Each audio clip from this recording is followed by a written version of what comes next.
13h, merci de votre fidélité. Voici les titres de cette édition. La situation du jour sur le Covid-19, 15 cas positifs, tous des cas contacts. C'est le point de ce matin du ministre de la Santé et de l'Action sociale. À sa suite, le ministre du Travail est revenu sur les ordonnances du chef de l'État pour sécuriser les emplois dans les secteurs touchés par le Covid-19. La douane suspend provisoirement les réexportations des denrées alimentaires. C'est pour assurer l'approvisionnement régulier du pays, conformément au programme de résilience économique et sociale. Et enfin, 100 millions de francs CFA, c'est l'enveloppe du ministère de la Femme pour plus de 10 000 ménages de Dakar, un programme de résilience pour appuyer les femmes dans cette phase pilote. Bonjour et bienvenue. Tout d'abord, le point de situation du jour sur l'épidémie de coronavirus. Sur 195 tests réalisés ce matin, 15 sont revenus positifs. Il s'agit tous des cas contacts. Nous écoutons le ministre de la Santé et de l'Action sociale, Abdoulaye Diouf Sarr, qui faisait le point du jour. Ce vendredi 10 avril 2020, le ministère de la Santé et de l'Action sociale a reçu les examens virologiques suivants. Sur 195 tests réalisés, 15 sont revenus positifs. Il s'agit de 15 cas contacts suivis par nos services. 14 patients hospitalisés ont été déclarés guéris ce jour. Ils sortiront de l'hospitalisation tout à l'heure. L'état de santé des patients hospitalisés est stable. À ce jour, 265 cas ont été déclarés positifs au Sénégal, dont 137 guéris, 2 décédés, 1 évacué. Par conséquent, nous avons 125 patients sous traitement dans nos hôpitaux. Le ministère de la Santé et de l'Action sociale exhorte les populations au respect strict des mesures de prévention individuelle et collective. Voilà, le ministre de la Santé et de l'Action sociale, Abdoulaye Diouf Sarr. À sa suite, donc, le ministre du Travail a fait le point sur les ordonnances prises par le chef de l'État pour soutenir et stabiliser l'emploi au Sénégal, notamment les travailleurs qui sont dans des secteurs touchés par le Covid-19 comme les transports, le commerce, le tourisme, l'hôtellerie, la restauration, entre autres. Nous écoutons donc le ministre du Travail, Samba Sy. Monsieur le Président de la République vient de prendre l'ordonnance numéro 1/2020 aménageant des mesures dérogatoires relatives au licenciement et au chômage technique durant la période de la pandémie du Covid-19. Les dérogations évoquées par cette ordonnance, dont la finalité est de préserver les emplois et l'activité économique, s'appliquent à toute mesure de licenciement ou de chômage technique décidée à partir du 14 mars 2020. L'ordonnance numéro 1/2020 vise, dans les limites de la durée de la loi d'habilitation, d'une part, à interdire le recours au licenciement et d'autre part, à garantir un revenu aux travailleurs mis en chômage technique. En substance, l'ordonnance comporte les mesures ci-après. Premièrement, interdiction durant la pandémie du Covid-19 et dans les limites de temps de la loi d'habilitation de tout licenciement autre que celui motivé par une faute lourde du travailleur.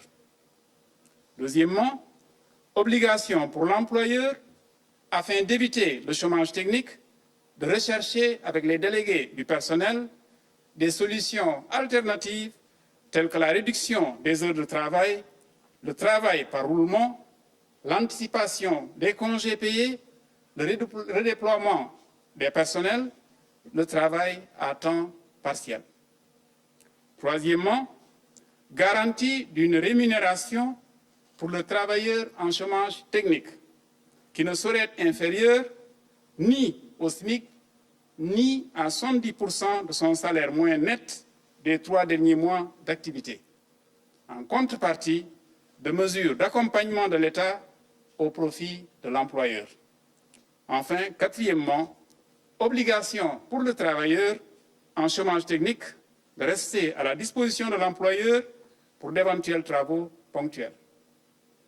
Telle est l'économie de l'ordonnance prise par M. le Président de la République pour préserver les emplois dans le secteur privé. Voilà, Samba Sy, ministre du Travail, du Dialogue social et chargé des relations avec les institutions sur le point du jour de ce matin.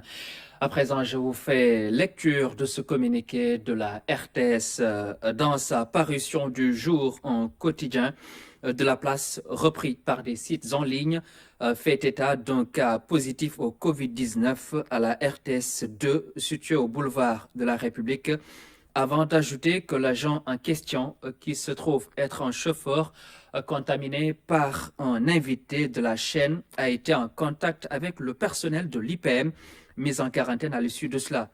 Si, pour le cas de l'invité, il s'avère juste qu'il a été testé positif, par contre, l'information relative à l'agent de la RTS2 s'avère fausse et dénuée de tout fondement. À ce jour, la RTS n'a enregistré aucun cas positif au Covid-19. En vérité, depuis le premier cas signalé au Sénégal, la Direction générale de la radiodiffusion-télévision sénégalaise, après avis du comité d'hygiène et sécurité de l'entreprise, a pris en droite ligne des directives données par le chef de l'État toutes les mesures d'hygiène et de prévention requises aussi bien à Dakar que dans les régions. Usage de thermoflash à l'entrée, aussi bien au Triangle Sud qu'au boulevard de la République. Usage de solutions hydroalcoolisées dans tous les services, installation de distributeurs de gel dans tous les couloirs, distribution de masques et de gants aux équipes mobiles, fermeture des 2 restaurants, restriction du personnel dans tous les secteurs d'activité, suspension des émissions à grand public, transport des agents qui avaient l'habitude de prendre les transports en commun. Mieux, le télétravail est érigé en mode de fonctionnement pour éviter tous les contacts. En l'espèce, le minimum de confraternité commande d'aller à la source et de vérifier ensuite par triangulation la véracité des faits. Tel n'est pas le cas. Ni le directeur général de la RTS, ni le directeur des ressources humaines, encore moins le médecin d'entreprise, n'ont été donc contactés. Signé le médecin d'entreprise et le directeur des ressources humaines de la RTS par intérim. L'Ordre national des médecins satisfait de la gestion du Covid-19 par le chef de l'État. L'achat d'équipements médicaux a été très apprécié par ses membres du corps médical. Ils l'ont dit au président Macky Sall en visioconférence. Salut Sec. Dans la lutte contre le Covid-19, le personnel médical est au premier plan. Nuit et jour, il veille sur la santé des malades au coronavirus.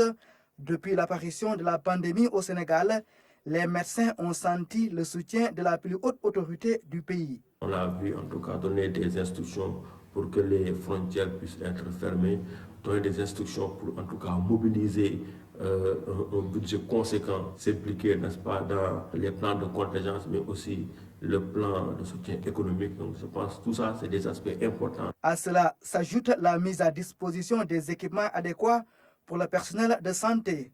1 milliard de francs CFA est mobilisé par le gouvernement pour l'achat du matériel de laboratoire d'analyse biomédicale. C'est une initiative louable et que nous saluons parce qu'on l'a dit, ceux qui sont au front de ce combat, c'est le personnel médical. Et ces personnes-là doivent être protégées, doivent être sécurisées pour que les patients, les malades atteints de Covid puissent être traités dans les meilleures conditions. Et c'est en tout cas le sens de ce don qui va venir en tout cas renforcer ce qui était là pour une meilleure sécurité des professionnels de la santé. Pour les médecins du Sénégal, le chef de l'État s'est comporté en véritable capitaine qui gère bien les troupes en ce moment de guerre sanitaire. Comme on le voit sur ces images, le chef de l'État en visioconférence avec le ministre de la Santé et ses collaborateurs. D'emblée, je voudrais commencer par remercier le personnel de santé, l'ensemble des médecins du corps médical, professeurs, docteurs, et également tous les professionnels, les infirmiers, sages-femmes, personnel de l'action sociale. Ils sont véritablement nos champions, ils sont nos lions dans ce combat difficile. Et je n'ai raté aucune occasion pour saluer et magnifier le professionnalisme, le courage mais aussi la compétence de nos personnels. Ou encore cette coordination à distance entre le président de la République et ses proches collaborateurs pour un suivi permanent de la situation. Et selon le président de l'Ordre national des médecins, sa descente sur le terrain n'est pas recommandée. Ce n'est pas opportun, n'est-ce pas, que les autorités puissent descendre sur le terrain. Et ce dont on a besoin, et effectivement, c'est un soutien moral, un soutien psychologique, et qu'on sente en tout cas que l'autorité est derrière les troupes. L'autorité est en train de conduire les troupes, mais pas en tout cas de faire des actions qui vont à l'encontre des mesures édictées par les professionnels de la santé. Le Covid-19 est devenu un problème de sécurité, de santé et d'économie mondiale. Pour l'Ordre national des médecins, tous les moyens sont bons pour apporter une solution au coronavirus. C'est de bonne guerre que les contre-mesures non médicales puissent être appliquées, réfléchies et mises à jour. Et je pense que cet appel du président de la République rentre dans ce contexte. Je pense que c'est un appel salutaire, en tout cas, et que les autres, en tout cas, chefs d'État puissent être solidaires de cet appel pour qu'en tout cas, il puisse être entendu. Avec l'apparition des cas issus de la transmission communautaire, les professionnels de santé appellent à plus de vigilance en matière d'intervention et de surveillance communautaire. 52 ans après le premier couvre-feu de son histoire, le Sénégal vit le troisième du genre. Si les deux premiers étaient conditionnés par des violences politiques, celui-ci est déclaré pour cause de pandémie sanitaire. L'histoire de l'état d'urgence et du couvre-feu au Sénégal, c'est une chronique signée Amadou Aramcham. À partir de l'article 69 de la Constitution et de la loi 69-29 du 29 avril 1969, à compter de ce soir à minuit, je déclare l'état d'urgence sur l'ensemble du territoire national. Et de 3 pour le Sénégal, une mesure exceptionnelle prise en période d'exception est prévue par la Constitution en son article 69. Une mesure phare saluée par tous et confortée par l'Assemblée nationale qui, à l'unanimité des 33 députés présents, Covid-19 oblige, donne les pleins pouvoirs au chef de l'exécutif de légiférer en toute indépendance. En effet, c'est en 1968, lors des événements dits de mai, que le président de la République, Léopold Sédar Senghor, décréta le premier état d'urgence de son histoire. Des événements au relent politique et idéologique qui avaient plongé le pays dans une situation de catastrophe qui nécessita du chef suprême d'imposer une mesure d'exception et de droit. Son successeur, Abdou Diouf, a usé du même droit. 20 ans après, pour contenir la protestation issue de l'élection présidentielle de 1988 et qui avait conduit à une année blanche. Ce bref rappel historique pour faire la part des choses et dénuer, si besoin en est, la différence entre les états d'urgence précédents et celui que nous vivons en 2020. Devant un ennemi invisible, insaisissable et mortel, le président de la République, Macky Sall, a pris cette décision ultime de décréter le couvre-feu, mais aussi la mesure salvatrice d'accompagner en aide alimentaire les familles pour renforcer leur résilience dans ce contexte de pandémie. Et c'est là que le peuple dans son entièreté attend l'arbitrage du chef de l'État, que son instruction de convoyer et de distribuer dans la transparence et dans l'équité ce don soit respectée et exécutée à la lettre. Et pour cela, il n'y a pas meilleur garant que l'administration territoriale et l'armée. Le financement du programme de résilience économique et sociale est bouclé. Les 1000 milliards ont été obtenus à partir de 3 sources de financement, les partenaires techniques et financiers PTF, les contributions volontaires des Sénégalais et le recadrage budgétaire.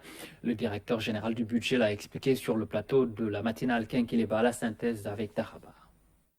1000 milliards, c'est le montant du fonds de riposte et de solidarité contre les effets du Covid-19. Un montant bouclé par le ministère des Finances et du Budget. Les mécanismes de financement auprès de certains partenaires techniques et financiers du Sénégal ont permis de mobiliser dans un premier temps 586 milliards CFA. Comment on a obtenu ces 586 milliards? Tout d'abord, il y a le Fonds monétaire international. Vous savez, le Sénégal, en étant membre du Fonds monétaire international, a ce qu'on appelle une quote-part. C'est vrai. En situation de crise, le Fonds monétaire international nous donne 100% de notre quote-part. Et 100% de notre quote-part, c'est 264 milliards. Le deuxième partenaire financier, c'est la Banque mondiale. On a un portefeuille de projets avec la Banque mondiale d'une trentaine de projets de près de 1100 milliards. Sur ce portefeuille, le ministre des Finances et du Budget a discuté avec le directeur des opérations de la Banque mondiale pour qu'on puisse réorienter une partie du financement de ce portefeuille de projets au niveau du fonds. Et cette réorientation fait qu'on a un appui budgétaire additionnel de la Banque mondiale de 138 milliards. Troisième partenaire, on a la Banque ouest-africaine de développement pour 26 milliards 740 millions. Okay. Donc les 15 milliards sont déjà versés, sont dans le compte au niveau de la Banque centrale. Okay. Les 11 milliards, c'est des annulations de dettes, des reports d'échéance. C'est-à-dire qu'en 2000, actuellement en 2020, nous devons rembourser une dette, le principal de la dette avec la BOAD à hauteur de 11 milliards. Et c'est reporté jusqu'en 2021. Au niveau de la Banque islamique de développement, on a à peu près une vingtaine de projets. Donc, pour un portefeuille de projets, là où je vous avais dit, la Banque mondiale, on a un portefeuille de projets de 1100 milliards. La Banque islamique de développement, c'est dans l'ordre de 647 milliards. Donc, mais la Banque islamique de développement appuie le Sénégal pour 98 milliards. Et vous avez la Banque africaine de développement, la BAD. Le Sénégal est membre de la BAD. Et la BAD, donc pour soutenir les efforts du Sénégal dans le cadre de ce fonds, la BAD met 60 milliards. Ce montant de 586 milliards CFA va évoluer avec l'appui attendu des partenaires bilatéraux tels que l'Union européenne.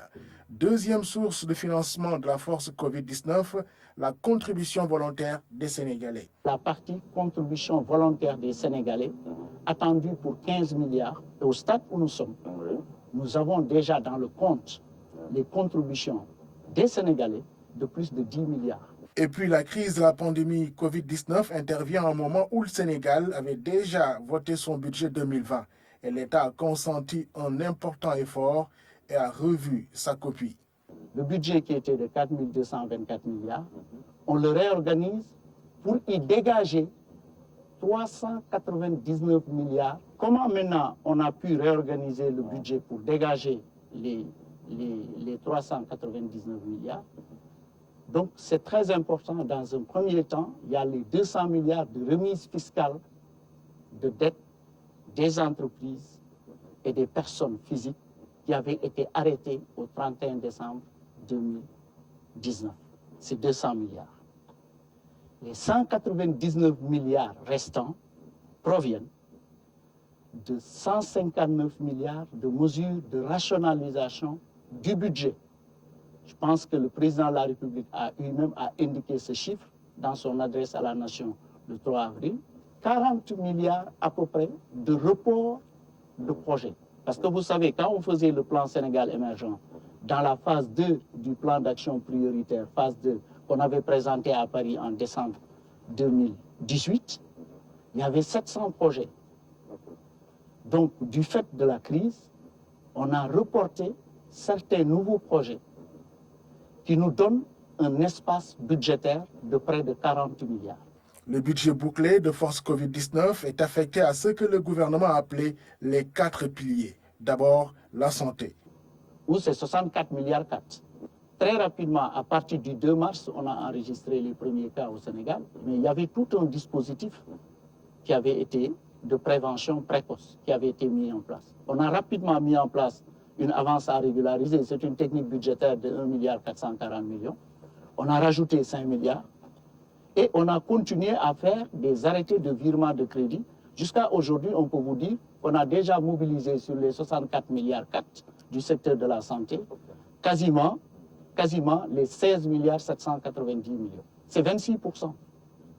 Ensuite, il y a un deuxième pilier dédié à la résilience et à la cohésion sociale pour un montant de 100 milliards de nos francs. Les 69 milliards, c'est l'aide alimentaire d'urgence aux populations. Pour l'aide alimentaire, c'est 1 million de ménages qui seront relativement concernés.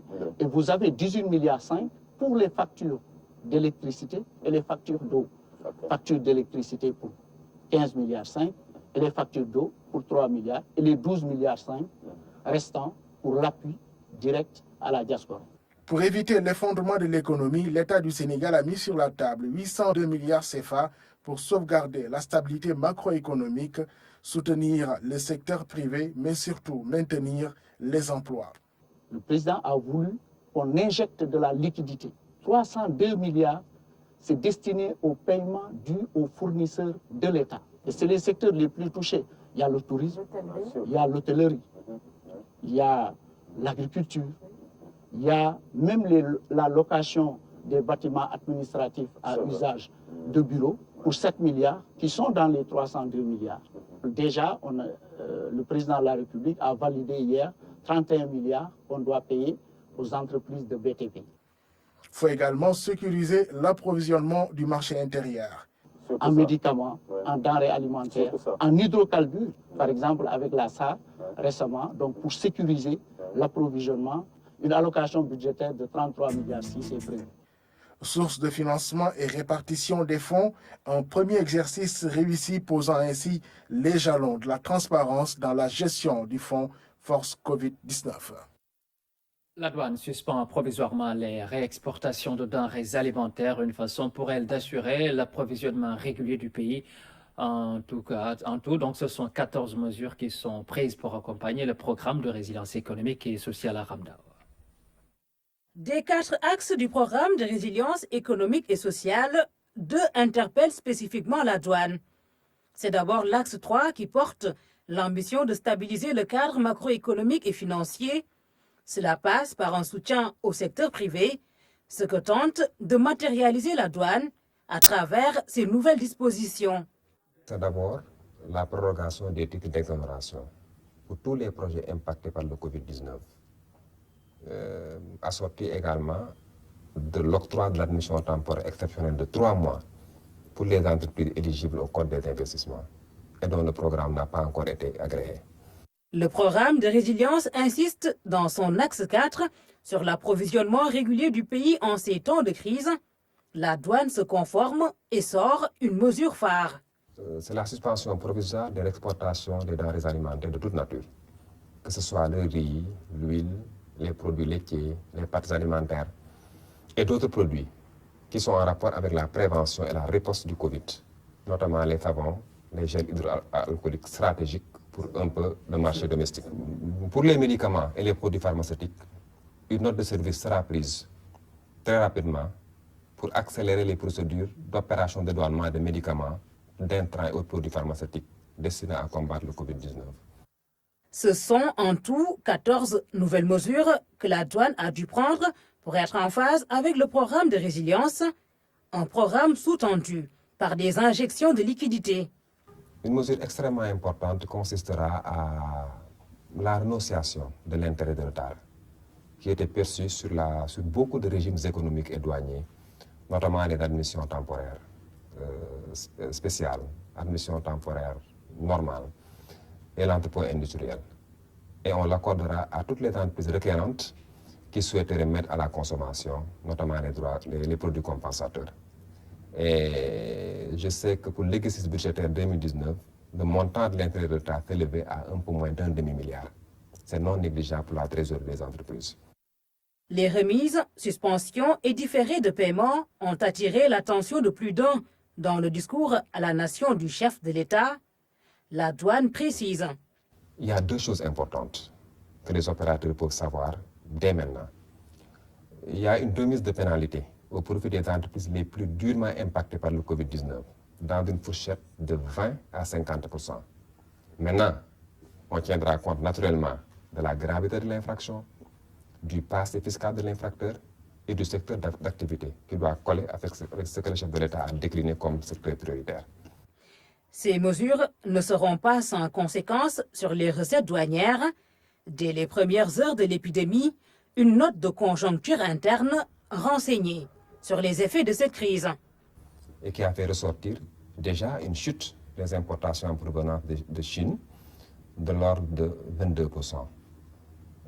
Et ça, c'est l'arrivée en droiture Mais pour tout ce qui est importation indirecte, à travers les grands ports d'éclatement, notamment de Dubaï, on est peut-être autour de 35%. On sera à des niveaux de chute de recettes assez consistantes.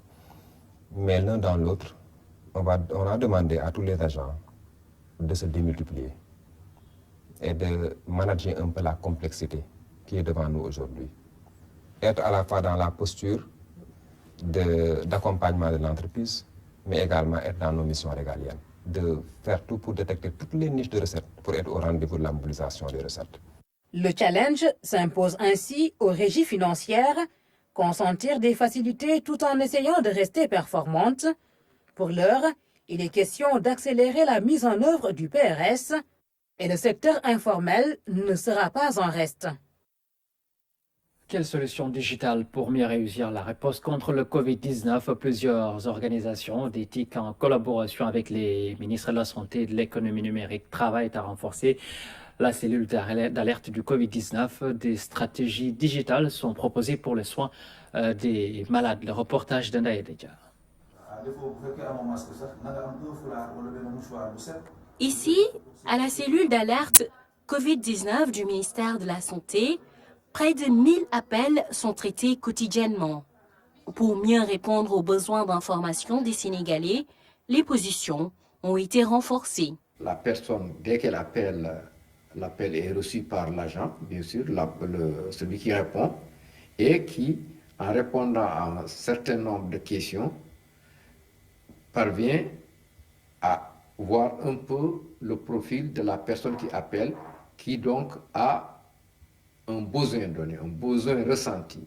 Ce besoin, s'il est en rapport avec la maladie qui fait l'objet actuellement d'épidémie, notamment le Covid-19, il remonte l'information au médecin qui valide, qui dit que cette alerte doit être validée comme, en tout cas, un signal extrêmement important à investiguer. Il faut préciser aussi que nous avons, avec la RTP, mis un numéro court, qui est le 1919, qui sera fonctionnel dès la semaine prochaine.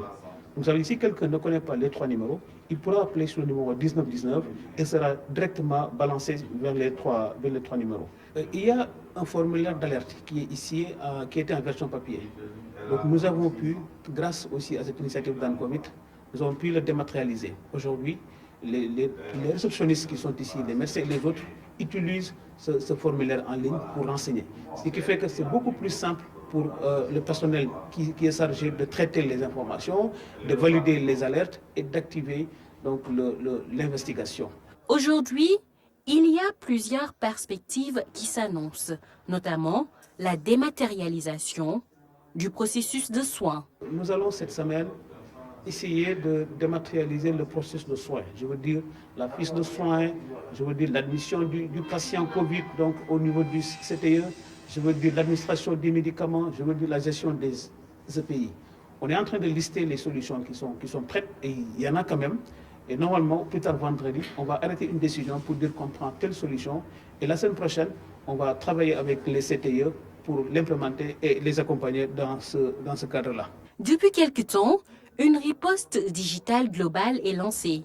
Elle regroupe près de 300 bénévoles avec le ministère de la Santé, de l'économie numérique et de tous les secteurs TIC du Sénégal. Des solutions digitales sont en train d'être trouvées pour les problèmes auxquels le Sénégal est confronté en ces périodes de Covid-19.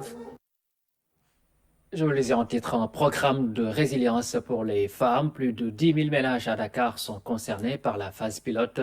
Une enveloppe de 100 millions de francs CFA a été dégagée par le ministère de la Femme, de la Protection des Enfants et ONU Femmes, Pabouna Tchawa. La signature de cette convention consacre le lancement du programme d'aide alimentaire basé sur le renforcement des familles vulnérables et leur résilience, autrement appelé « Les femmes font partie de la solution ». Un plan de réponse au Covid-19 conjointement mis en œuvre par le ministère de la Femme, de la Famille, du Genre et de la Protection des Enfants et ONU Femmes.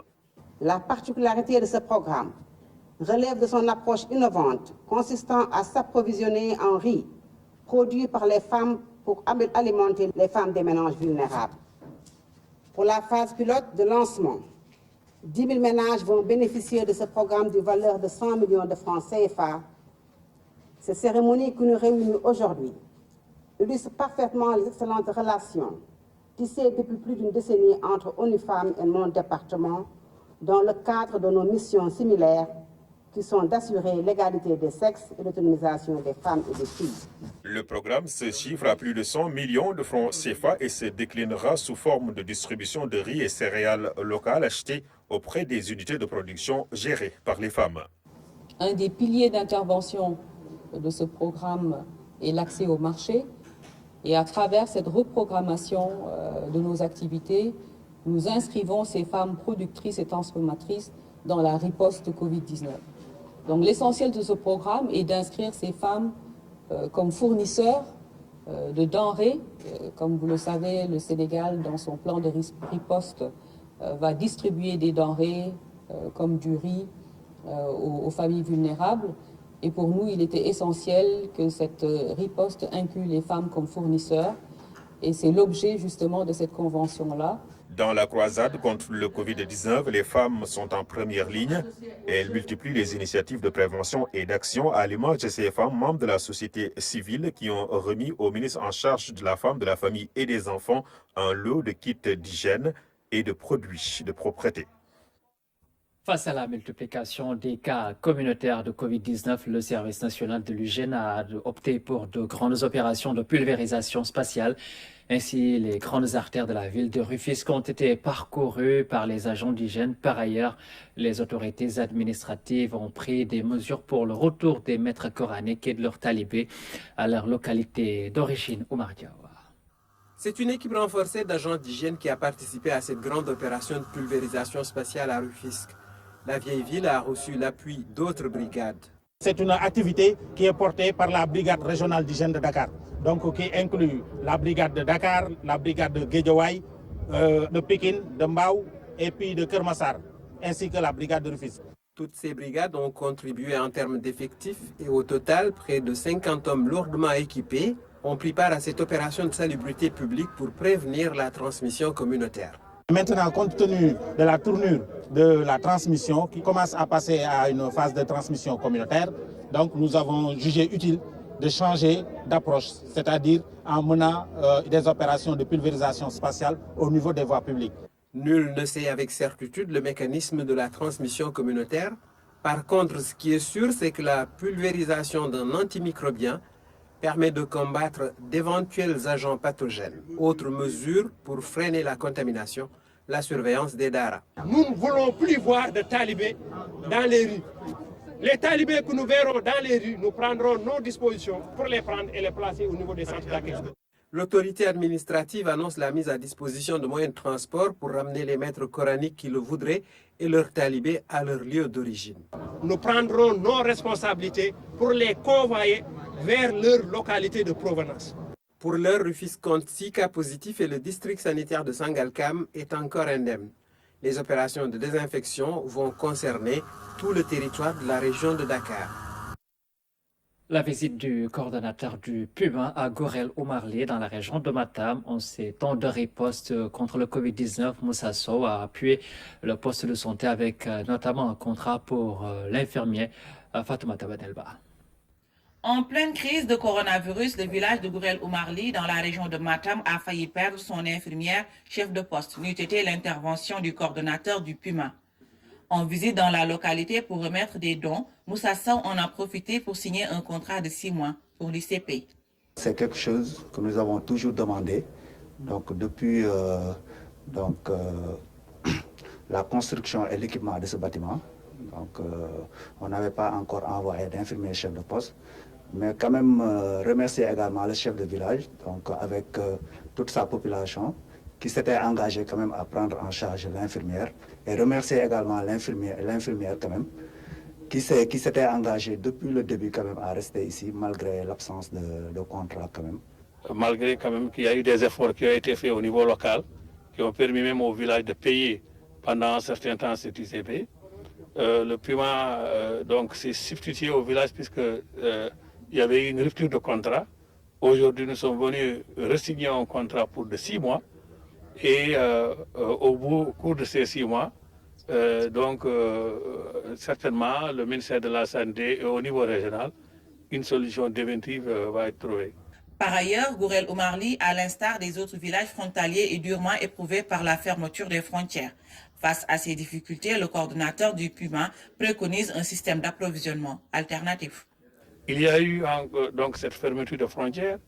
Il y a que les marchés aussi hebdomadaires qui se trouvent sur la route nationale à 40 km d'ici sont fermés. Nous allons rendre compte. Mais il y a également un appel qui est lancé en tout cas aux organisations commerçantes ou même aux ressortissants de la zone qui en ont les moyens ou qui ont peut-être aussi de belles idées, de permettre à ce qu'il y ait, même s'il le faut, des boutiques ambulantes, des camions qui transporteraient des denrées et qui vont vendre de village en village pour permettre aux populations de se rationner, à défaut de créer, à la limite, aussi bien dans l'île à Morphil que dans des maillots, des lieux, en tout cas des sites où on mettrait quand même ces denrées et permettre aux populations de disposer de ces denrées-là. Dans le cadre de sa tournée nationale, le PUMA a offert à l'Axe Nord d'importants lots d'équipements de protection individuelle, des kits d'hygiène et des tentes pour d'éventuels cas de confinement. Le Covid-19 rappelle au monde le combat incessant de l'homme face à l'adversité de son milieu et malgré les grands progrès biomédicaux de ces derniers siècles, le monde n'est pas à l'abri de maladies émergentes. Pour autant, l'extinction de l'espèce n'est pas pour demain. Comme toutes les pandémies d'autrefois, celle-ci passera non sans avoir réclamé son tribut. Covid-19, ce n'est pas la fin de l'humanité. Une chronique signée Oumar Diawa. La longue chevauchée humaine est ponctuée de guerres. Si elles n'ont pas été militaires, elles ont été sanitaires. Et souvent, les secondes ont engendré les premières. Le combat a commencé hier. Il se prolongera demain avec des scénarios dignes d'une invraisemblable fiction. Mais, présentement, le monde de plus en plus virtuel est pris dans les filets du réel et de la réalité d'un fléau cauchemardesque. Des cercles polaires de moins en moins froids aux tropiques dont le soleil brûlant ne dérange pas le vecteur ravageur. Aucune latitude n'est épargnée. Autour des pôles, les glaces se liquéfient en raison de la surchauffe d'une planète qui s'autodétruit. Sa prospérité factice, faite de la misère des autres, est bâtie sur des énergies anciennes sorties des entrailles de la terre ou des eaux. Ce qui pourrait dangereusement surgir des sols dégelés, ça serait des micro-organismes inconnus avec un effrayant pouvoir infectieux contre lequel le genre humain non immunisé serait aussi médicalement désarmé. En effet, le permafrost fondant pourrait bien libérer des microbes que les basses températures auraient jusque-là confinés et inhibés. Les paléomicrobiologistes savent que cette hypothèse est plus que plausible. Quant au Covid-19, il restera un souvenir douloureux duquel l'homme devrait tirer plus de sagesse et envisager autrement l'avenir parce qu'il y aura toujours un futur à construire. La perspective eschatologique et apocalyptique n'est pas pour maintenant. Ce n'est pas la fin de la vieille humanité, d'un monde encore plus vieux. Et cette brève sportive en sport, le président de la Fédération sénégalaise de football, Maître Augustin Senghor, a annoncé que les Coupes du Sénégal et de la Ligue vont être annulées cette saison. Maître Augustin Senghor a déclaré que les dates initialement retenues seront désormais réservées au championnat de Ligue 1, pour lequel rien n'est encore décidé. Cette décision résulte bien évidemment de la crise sanitaire du Covid-19. Avant de clore cette édition, je vous fais relecture de ce communiqué de la RTS. Dans sa parution du jour en quotidien de la place repris par des sites en ligne, fait état d'un cas positif au Covid-19 à la RTS 2 situé au boulevard de la République, avant d'ajouter que l'agent en question, qui se trouve être un chauffeur contaminé par un invité de la chaîne, a été en contact avec le personnel de l'IPM, mis en quarantaine à l'issue de cela. Si pour le cas de l'invité, il s'avère juste qu'il a été testé positif, par contre, l'information relative à l'agent de la RTS 2 s'avère fausse et dénuée de tout fondement. À ce jour, la RTS n'a enregistré aucun cas positif au Covid-19. En vérité, depuis le premier cas signalé au Sénégal, la Direction générale de la RTS, après avis du Comité hygiène et sécurité de l'entreprise, a pris en droite ligne des directives données par le président de la République, son Excellence M. Macky Sall, toutes les mesures d'hygiène et de prévention requises aussi bien à Dakar que dans les régions. Usage de thermoflash à l'entrée, aussi bien au triangle sud qu'au boulevard de la République.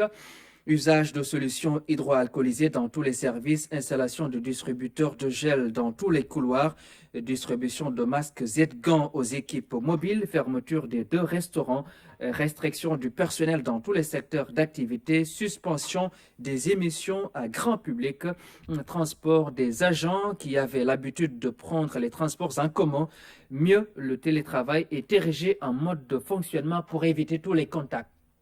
En l'espèce, le minimum de confraternité commande d'aller à la source et de vérifier ensuite par triangulation la véracité des faits. Tel n'est pas le cas, ni le directeur général de la RTS, ni le directeur des ressources humaines, encore moins le médecin d'entreprise n'ont été contactés. Signé le médecin d'entreprise et le directeur des ressources humaines par intérim de la RTS. Merci à vous tous de votre attention. L'information revient juste après avec Adja Ramongoy.